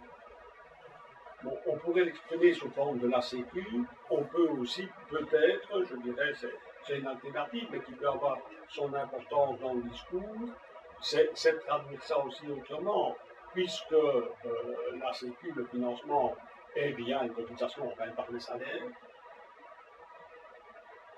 On peut aussi, je dirais, peut-être le mettre en termes de part salariale, réaugmenter la part salariale, diminuer la baisse, la stabiliser, la réaugmenter. Directement, l'effet sur la Sécu se fera sentir. De la même façon, on peut l'exprimer de cette façon-là, plus la défense des statuts des emplois. Donc plutôt que de dire la Sécu, on pourrait peut-être, je dirais, pour les combats et pour les revendications, ça peut avoir son importance de dire qu'il faut réaugmenter les salaires au moment où on fait des coupes dans des soldes d'index, ça ne peut faire qu'aggraver toute la chaîne. Donc c'est de se battre directement en amont à cet endroit-là, défendre les salaires, la part salariale et défendre le statut des emplois.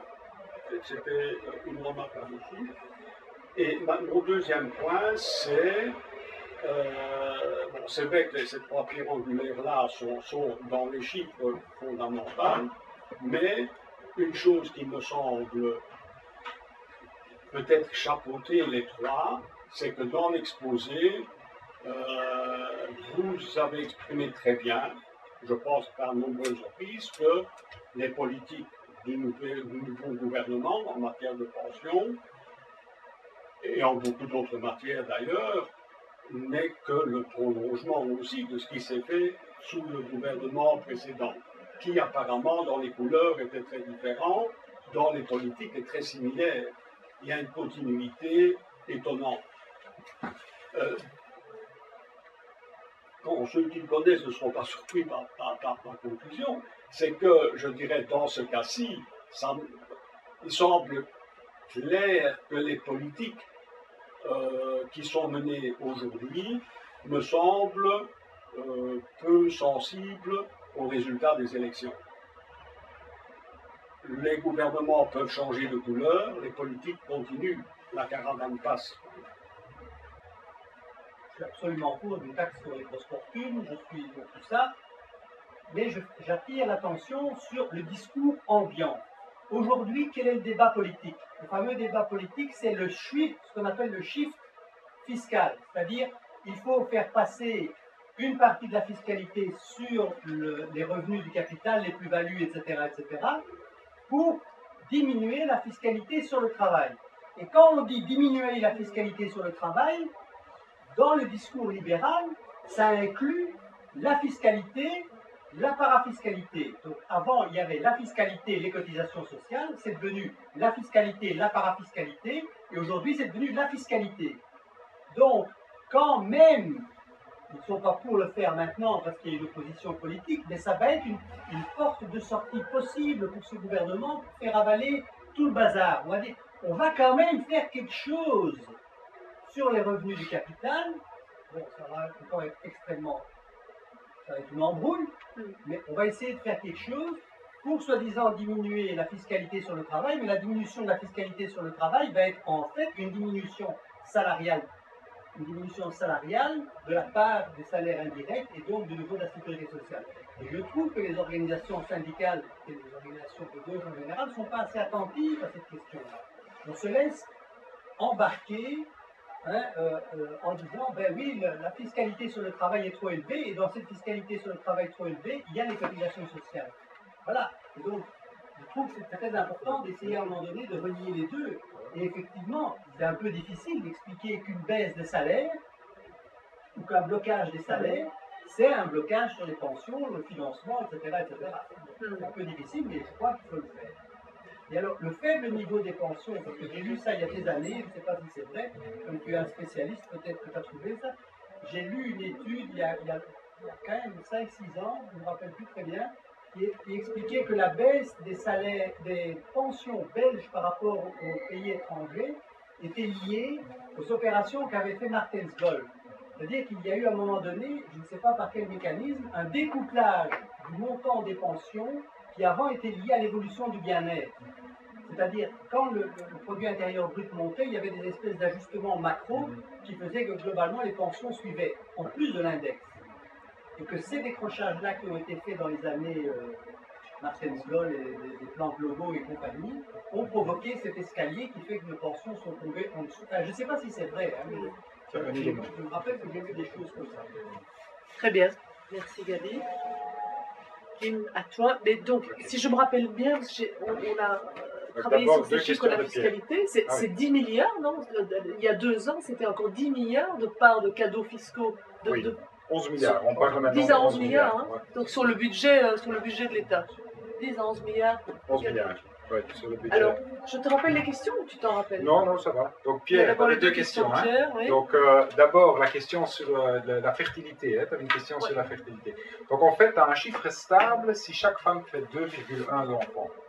Hein, si chaque femme fait 2,1 enfants, ta population reste stable au niveau de la fertilité. Hein, c'est logique. Hein. En Belgique, c'est 1,87 maintenant.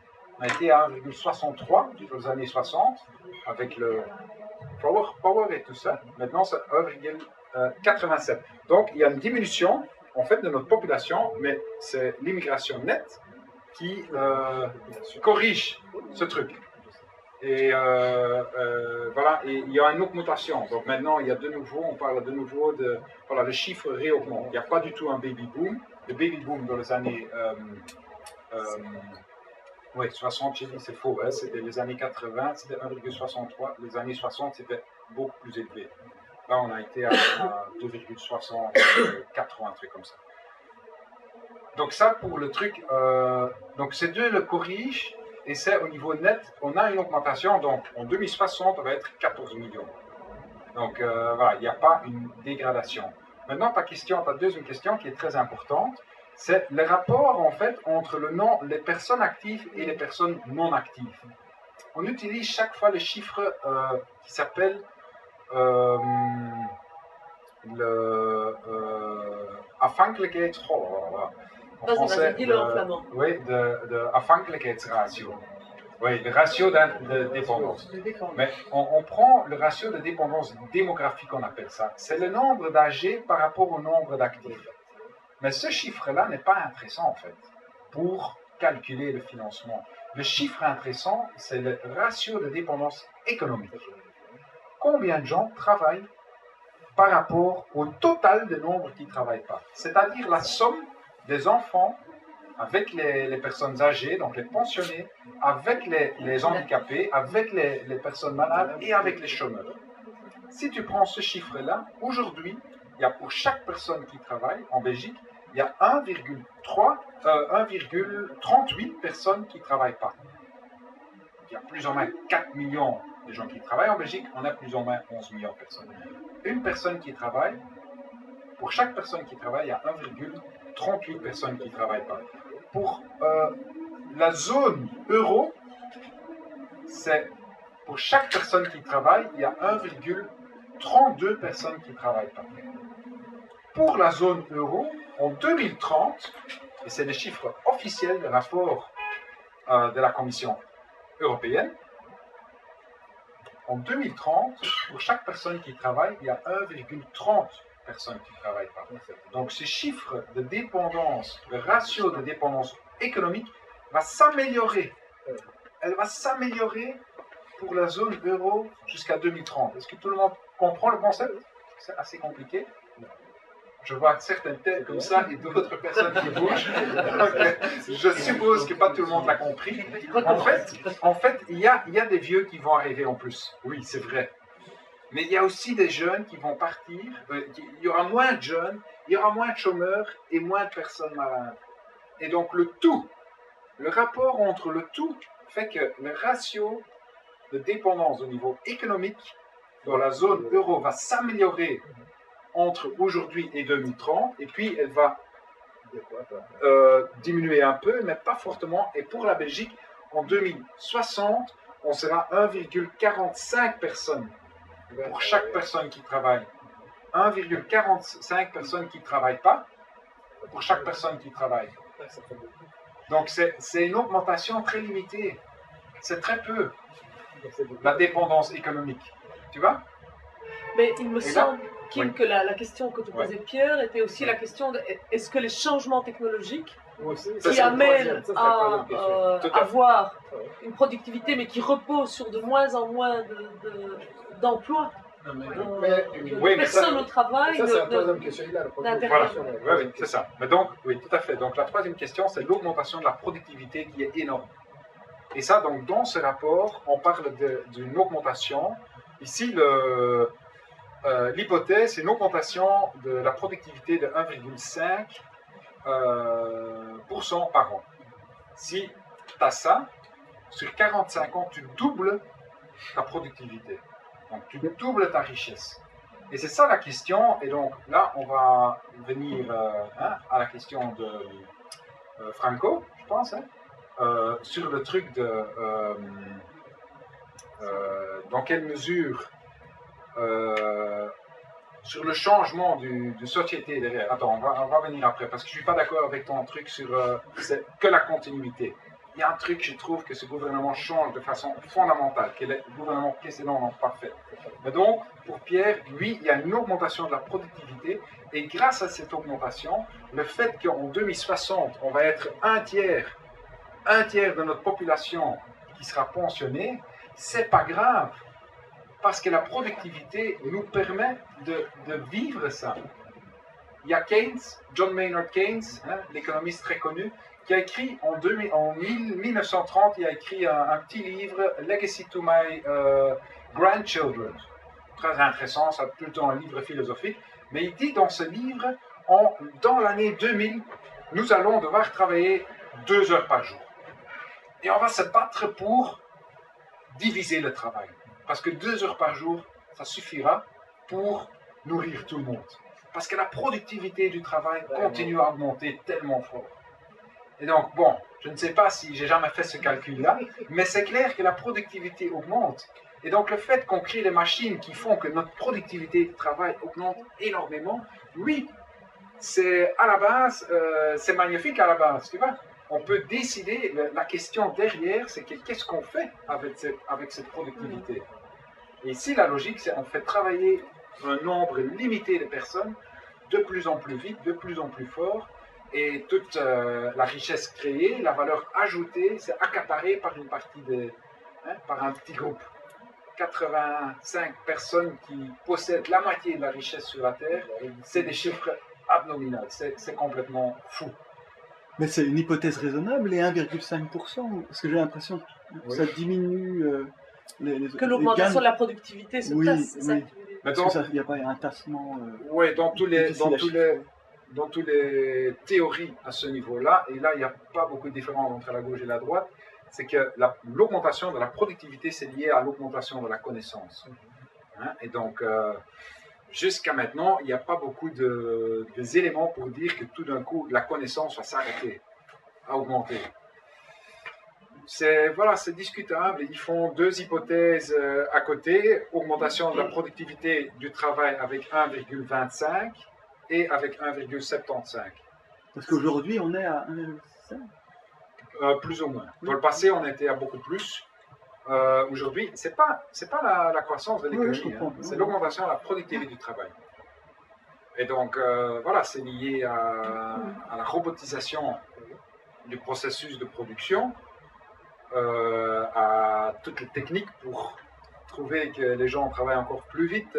Donc là, il y a des limites, c'est vrai, à un moment donné, mais c'est surtout la robotisation. Je pense pas qu'il y a... jusqu'à maintenant, c'est pas qu'on peut dire qu'il y a beaucoup de limites.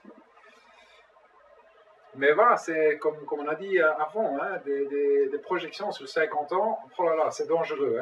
Donc moi, je ne mettrai jamais ma main dans le feu pour dire que ce genre de trucs sont... Voilà, c'est sûr.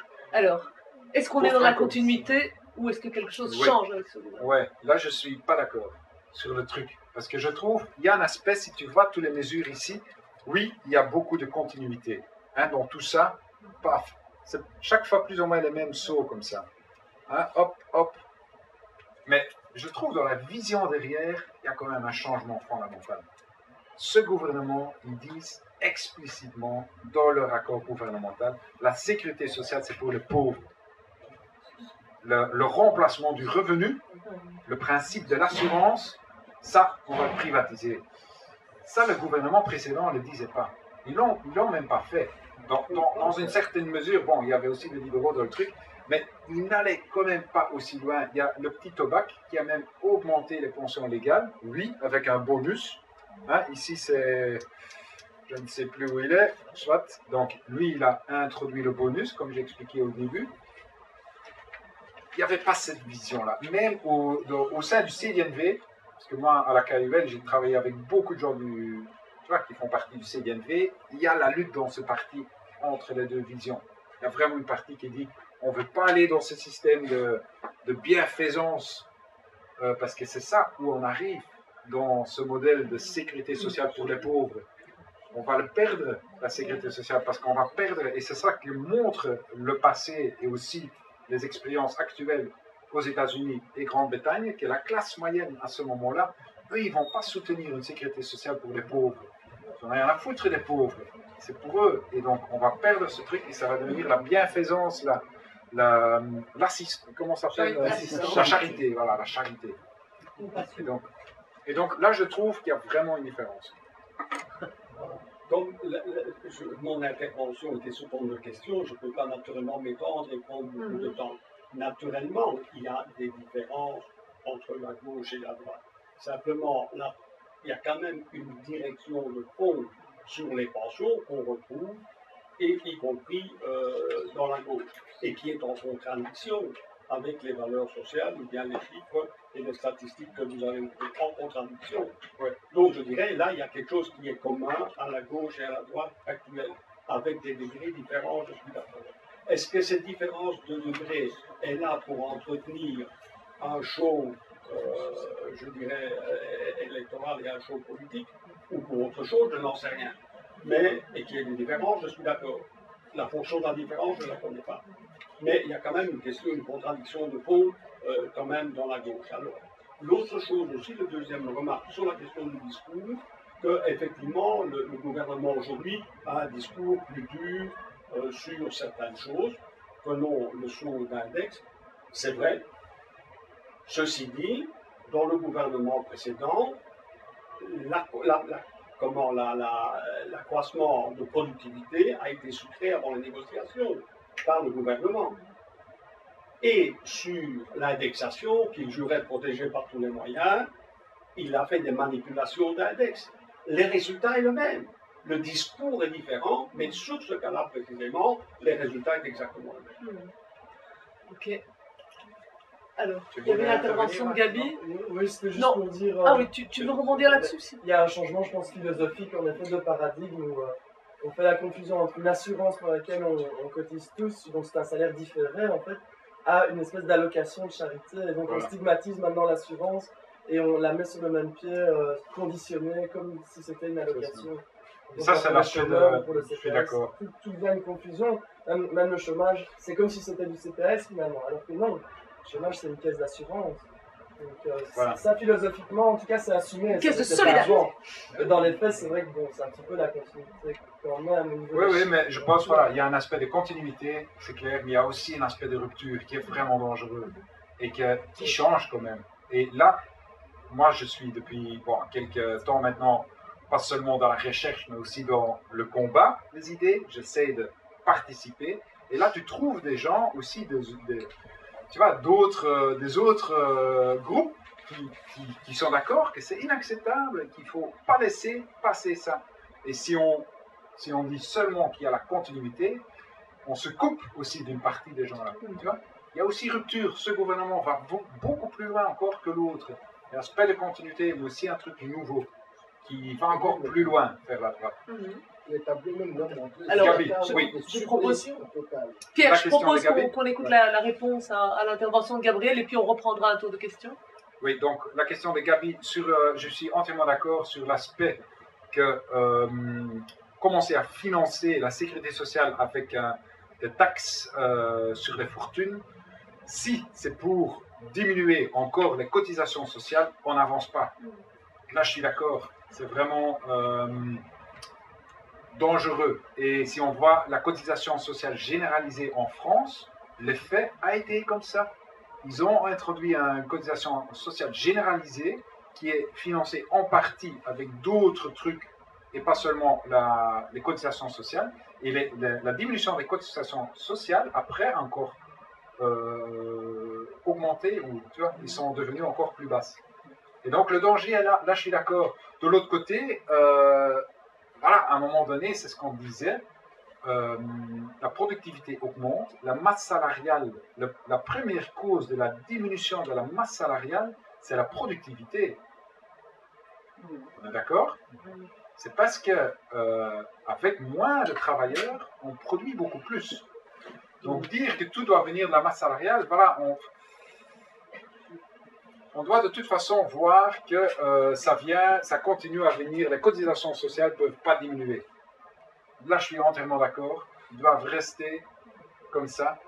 En plus, je trouve, on peut aussi financer avec une taxe. Et donc les deux trucs, en fait, tout à la fin ici, c'est parce que dans mes calculs, si on a 6 milliards par an, donc 3 milliards pour payer les pensions actuelles sur un truc, parce que, bon, c'est 6 milliards, les deux, c'est 3 milliards ici pour les pensions, et 3 milliards là, c'est 6 milliards. Avec ce montant-là, tu peux financer et tu peux augmenter les pensions. Et voilà, si la taxe sur la fortune, c'est surtout pour augmenter aussi les pensions. En fait, c'était, on a parlé un petit peu de politique, les gouvernements qui changent, qui se ressemblent, effectivement, celui-ci ne ressemble pas à ce qui s'est passé. Et je crois que les attaques qui sont faites actuellement sont des attaques contre une société qui a vécu, qui a fait son temps, on dit qu'elle a fait son temps, et on a une attaque qui est plus que néolibérale, qui est une attaque en règle du capitalisme, violente, mais elle nous donne aussi l'occasion peut-être de lutter. Et il y a ce fabuleux mouvement qui a eu lieu le 6 novembre avec 120 000 personnes qui se sont retrouvées derrière les syndicats. Il ne faut pas être que pessimiste, il faut voir aussi qu'on a l'occasion de relever le défi. Je pense que la question des pensions est un point de rupture fondamental, fort, qui peut créer de la solidarité aujourd'hui. Donc je pense que peut-être on ne doit pas lâcher le morceau. On doit continuer de se battre, voilà, avec les syndicats et en même temps proposer une alternative. Aller plus loin. On ne va pas que défendre seulement nos pensions, on doit aussi proposer autre chose sous la façon du droit. Le droit au repos, le droit d'avoir des enfants, de s'en occuper, etc. etc. quoi. Donc c'est pas une question, c'est un débat. Merci. Est-ce que c'est faisable de maintenir le niveau de pension en Belgique, étant donné la concurrence de reste du monde? Ce à quoi s'attaque le capital, c'est cette idée qu'on ait du temps de travail en bonne santé pour faire autre chose que de travailler à la prospection, au développement du capital. Donc c'est vraiment cette hérésie de la pension qui est un moment, même s'il est court, hein, même si pour certains il est très court, pour d'autres il est plus long, c'est un moment de temps libre où on peut même travailler à faire autre chose que fructifier le capital. Donc ça, la première, c'est de positiver évidemment la pension, parce qu'on a l'air de dire que c'est un drame social, la pension, c'est une charge, c'est un péril social, c'est tout le contraire. C'est une réduction du temps de travail sur la durée de la vie qui est quand même quelque chose. Donc, je suppose que je ne dois pas convaincre, hein, dans le discours sur la pension, c'est important de le mettre dans l'exposé. Je suis vraiment très d'accord. Hein. Ouais. Et je trouve qu'on doit à fond défendre aussi le droit au travail. Donc c'est vrai. Et c'est complètement dingue aussi. Il n'y a pas le droit au travail. On nous oblige à travailler plus longtemps, mais il n'y a pas de droit au travail. C'est complètement fou. Donc dans la province d'où je viens, Limbourg, c'est très très très présent. Et ce débat est très présent. Et donc là, on peut déjà... Voilà, je suis entièrement d'accord. Il faut essayer d'utiliser la période qui vient pour faire ce débat de société et expliquer qu'est-ce qu'on veut, quel genre de société veut-on. Et là, juste peut-être pour venir sur le truc d'Éric là, donc Bernard Friot, dans son livre L'enjeu des retraites, il décrit ça très bien en effet, hein, que le capital a peur du fait qu'il y a des gens qui vont profiter de la vie sans être sous le joug de la loi de la valeur, il dit. Hein. Il utilise ces termes-là, il va très loin, c'est très intéressant. Donc voilà, je suis d'accord. Et je pense que le gros problème là-dedans, c'est que pour beaucoup de gens, l'idée qu'on vit plus longtemps, donc par définition, on doit travailler plus longtemps, c'est accepté.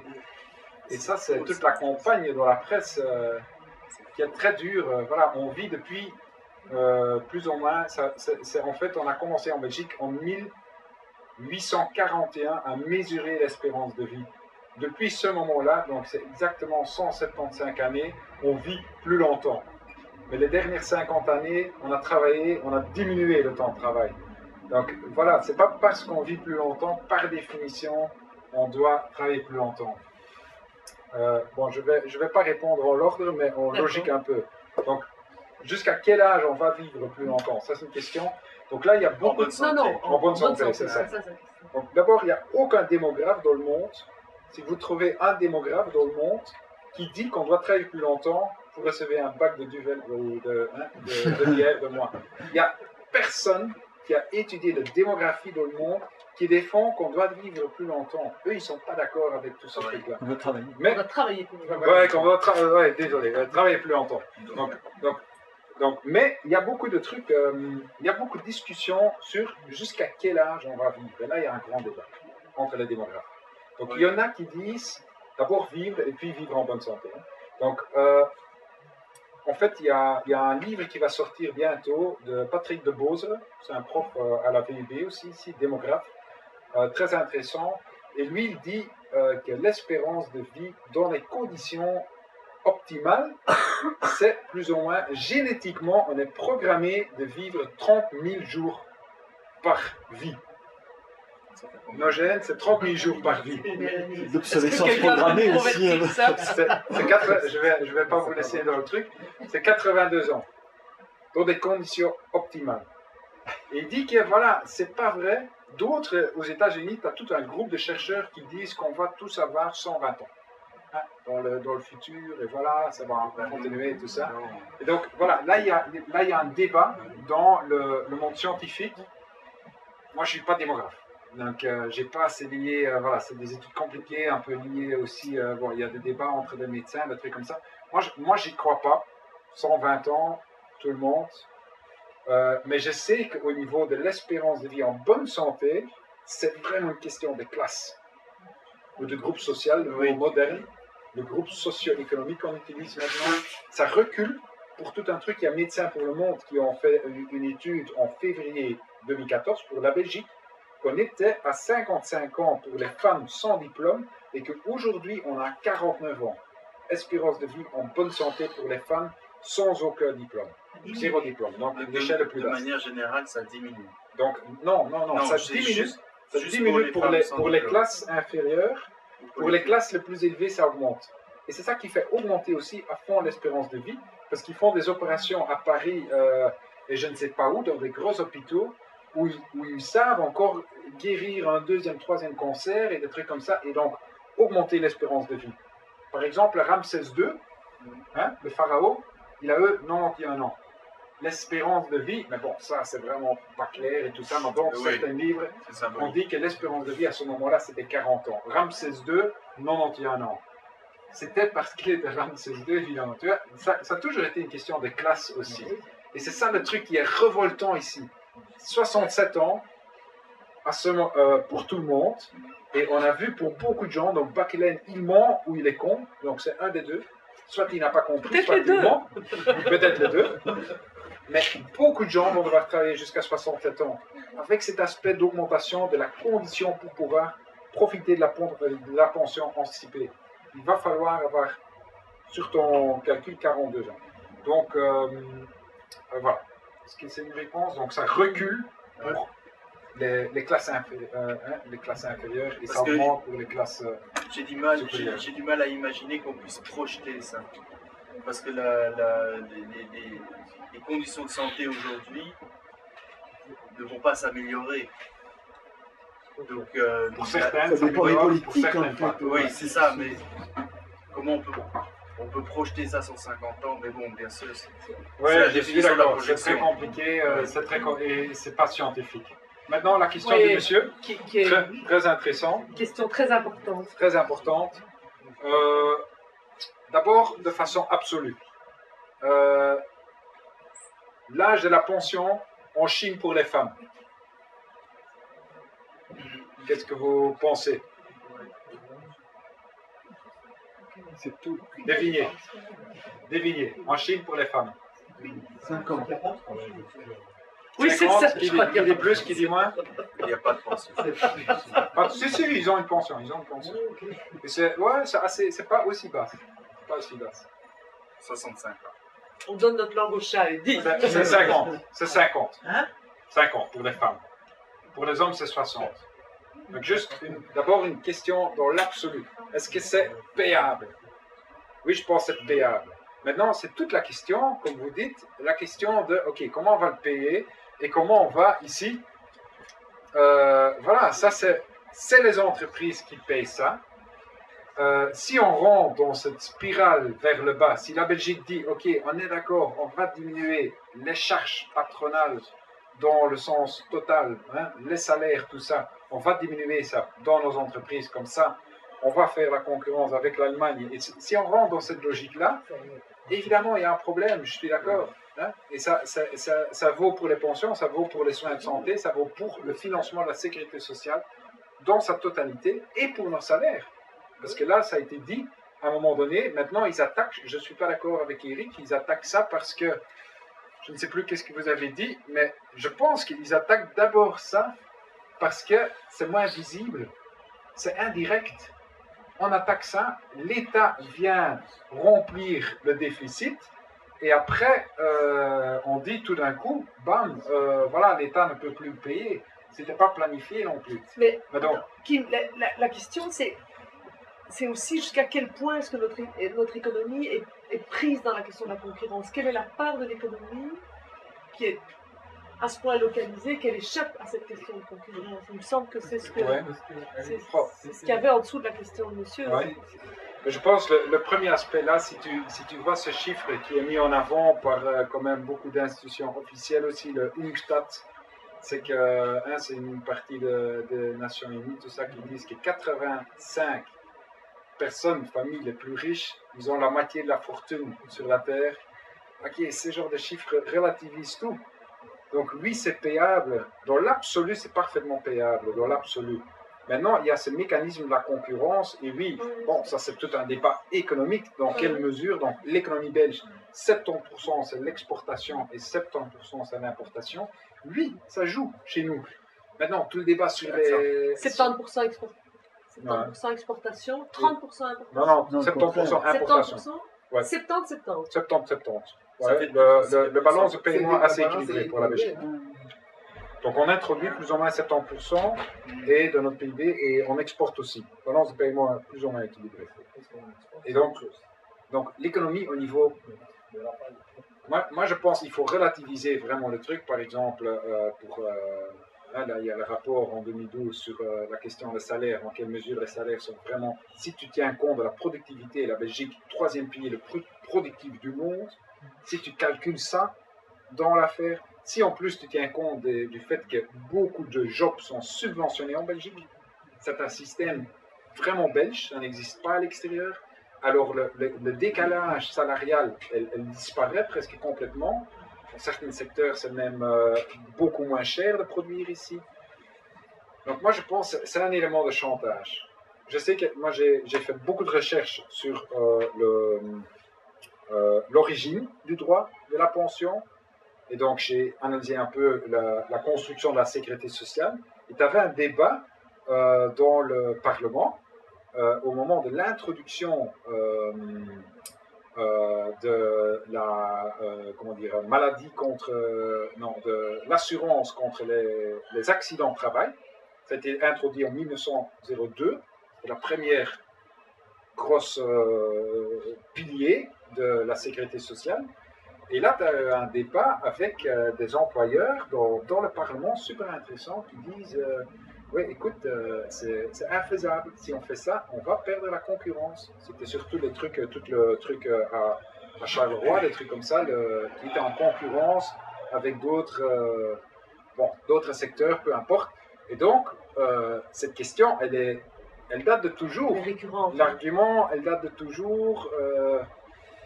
Voilà, et ça, c'est le choix. Et évidemment, tous ceux qui ont une autre vision un peu sur l'économie disent, OK, c'est infaisable, hein, une spirale vers le bas.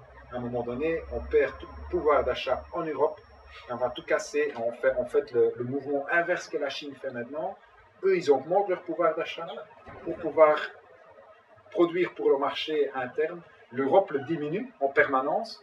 Il y a une logique de vision de la part capitaliste. Parce que chaque entreprise, ouais, il dit, OK, mais je ne sais pas, on rentre dans le truc parce que ouais, c'est tout un débat. Je pense on fera ça autour d'un verre après. Ouais. Je propose que tu réagisses à... Qu'est-ce qu'il y avait encore comme... Il y avait encore la remarque de Gabi sur la question de la part salariale. Oui, je pense que je ne suis pas d'accord avec les chiffres que tu dis, Gabi. Il y a Réginald Savage qui a fait une recherche très détaillée sur ça.